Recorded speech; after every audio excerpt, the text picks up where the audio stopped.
Hello, I got myself a manicure, but stuff still happens. So what's up? Hey, you remember that song? Thanks for the memories? Wait, I may have gotten the title wrong, but that's okay because Twitch got their content policy wrong. For approximately 24 hours, you could post nip on main, which is to say, Twitch rolled out a content policy that explicitly allowed nudity, artistic nudity, but nudity. Said another way, boobs. Well, specifically they said boobs, buttocks, and pelvic region. The big three, my favorites. While yes, you can show a lot of your body on Twitch, technically they don't allow you to show all of it.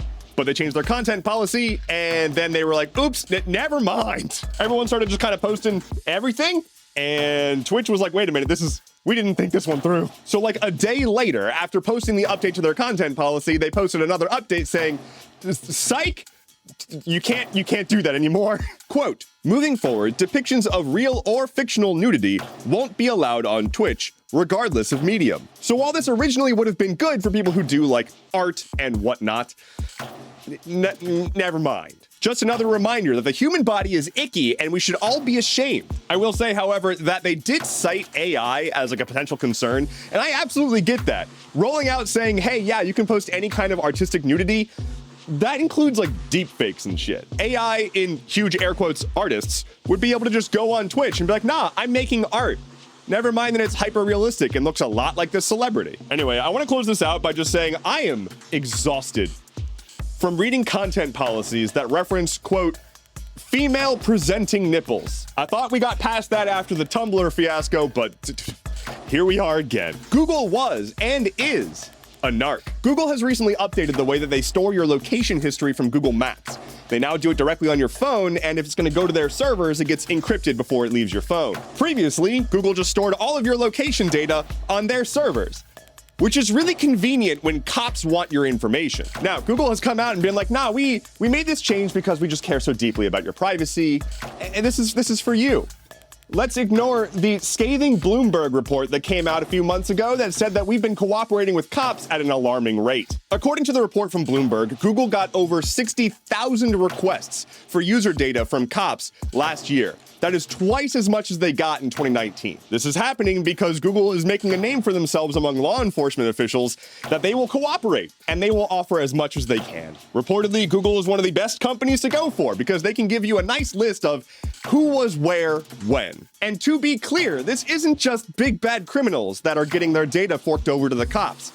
It's anyone, and you have no idea if it happened to you. Perhaps you were just near where a crime happened. Well, the cops could just go to Google and be like, give us everyone who is in this location. Now they got your data. Now perhaps you have nothing to hide.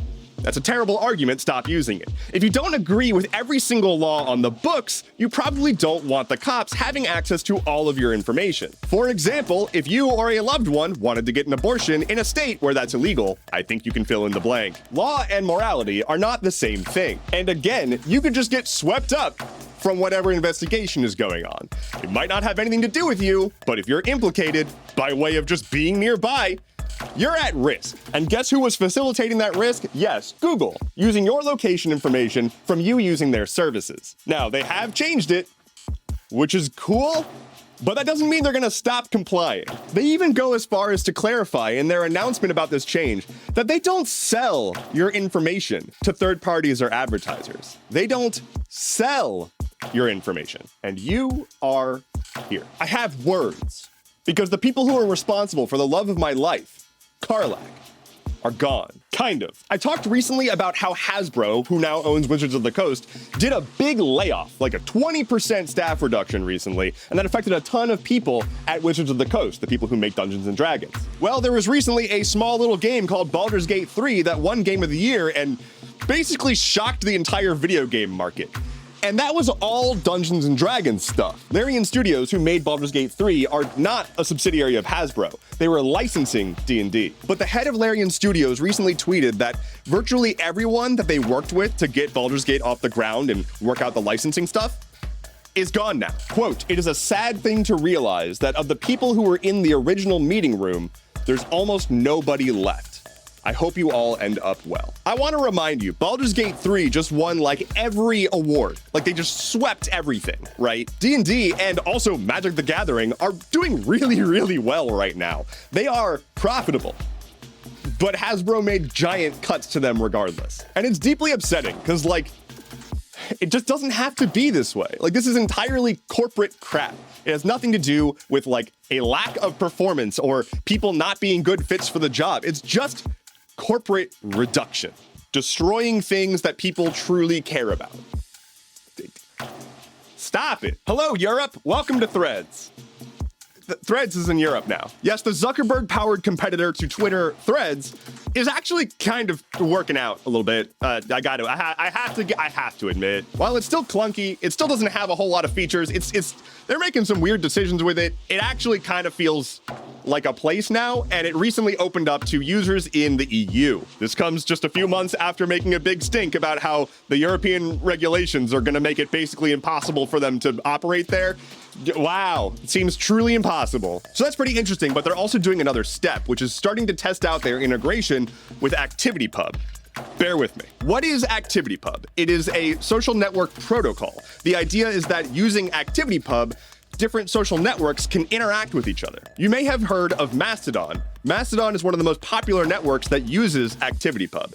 Any network that uses ActivityPub can interact with Mastodon. There are already a bunch of these networks that interact with each other doing various things. Mastodon is like Twitter, there's an app called PixelFed that's like Instagram, and all of them can talk to each other. This interconnected web of services is referred to as the Fediverse, a federated universe, if you will. And so the idea, and they've said this from the start with Threads, is that they're going to support ActivityPub, which means that anybody on Threads could follow anybody on Mastodon and vice versa. Additionally, ActivityPub allows you to move from different networks to other networks. So in theory, you could go from Threads to Mastodon and vice versa. In theory, if they actually get there, we shall see. This is cool and spooky. It's cool because one of the issues with social networks is the fact that it's locked in, right? Once you're using it, you can't really leave. All of your friends are there. You can't go elsewhere. You don't like Zuckerberg? Well, fuck you. Deal with it. But if they support ActivityPub, you could use whatever network you want to use that supports ActivityPub and still interact with everybody who's using Threads. It breaks down barriers from having to be in walled gardens, and that's a good thing. The scary part is that anybody who pays attention to tech knows that giant corporations embracing an open source protocol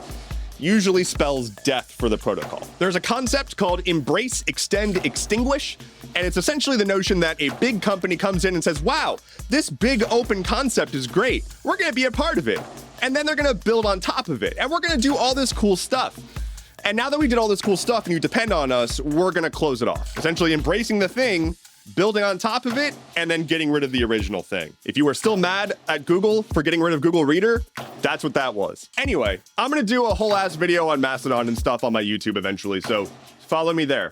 Cool. On this day in 1958, the SCORE satellite was launched into space by the US. SCORE stood for Signal Communications by Orbiting Relay Equipment, and it was the first satellite that was purpose-built to do communications. But what kind of communications? Well, it was a tape recording of then-President Dwight Eisenhower being like, hey, it's my voice, but from space. And so the satellite went up into the space place, and then they hit play on the tape recorder, and Eisenhower's voice was like, hey, yo, it's space. Lightning round. Here's the weather. 1,200 tons of dead sardines washed up on the shores of Japan. Which one of you did that? The US House of Representatives has voted to move forward with an impeachment inquiry into Joe Biden for just the dumbest reason you can possibly imagine. Not because of the whole supporting a genocide thing, because they're beefing. Etsy is laying off 11% of their workforce, about 225 people. A fertility doctor was caught impregnating women with his own sperm. That's not what a fertility doctor's supposed to do. Discord has updated their safety policy and now considers intentionally misgendering and dead-naming trans people to be a form of harassment, which is not allowed on the platform. So if you're gonna be out here being a transphobe and a TERF, get the fuck out. Rudy Giuliani has been ordered by a court to pay nearly $150 million in damages after his election fraud stuff that he claimed was very real. There is no chance that he can afford that. Dude's already sold his apartment because he doesn't have any money. Get fucking wrecked, you idiot. And while we're out here laughing at morons, Elon Musk previously promised banks that if they invested in his Twitter purchase, they wouldn't lose any money. Those banks are now stuck with uninvestable debt, and that is because he's hemorrhaging cash and destroying the platform, and is a moron. That is all I have for you today. Thank you so much for watching. Let me know in the comments down below what I should do with my nails in the future, because, like, I love this. That was fun, and I want to do it a lot more often. A quick programming note. This is going to be the last week of Stuff Keeps Happening for the rest of this year. I'm going to be returning in 2024, Monday, January 8th. My name is Endeavorance. I'll be back on Thursday. Take care and be well.